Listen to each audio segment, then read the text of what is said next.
பிஜிலி ரமேஷ் அப்படிங்கிறத உலகத்துக்கு அறிமுகப்படுத்தினர் விஜய் சித்து அவர்கள். நீங்க ஃபர்ஸ்ட் பேட்ல கூட என்ன சொல்லியிருந்தீங்கன்னா விஜய் சித்து வரல, எனக்கு ரொம்ப வருத்தமா இருக்கு அப்படிங்கிற. சத்தியமா சொன்னேன். ஆமா, வந்தாரா? வந்த மாதிரி நாங்க கேள்விப்பட்டோம்.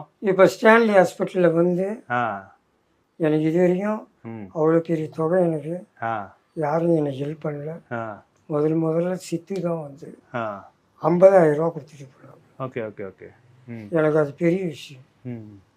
இந்த காலத்தில் 500 ரூபா 1000 ரூபா 100 ரூபா கொடுக்கறது பெரிய விஷயம். 50,000 ரூபா கொடுத்துட்டு போனார். பெரிய விஷயம் தானே. கண்டிப்பா கண்டிப்பா. அவர் வந்து அதை கொடுத்துட்டு இன்னொன்று சொல்லிட்டு போனார், விஜிலினா நீங்கள் உடம்பை ரெடி பண்ணிவிட்டு இது செலவு வச்சிங்க, அதாவது நான் பண்ணுறேன், எனக்கு வெளியே வேலை இருக்குது, முடிச்சுட்டு வரேன், உங்களுக்கு ஏதாவதுன்னா ஏதோ ஒரு கடை மாதிரி டிஃபன் கடையோ ஏதோ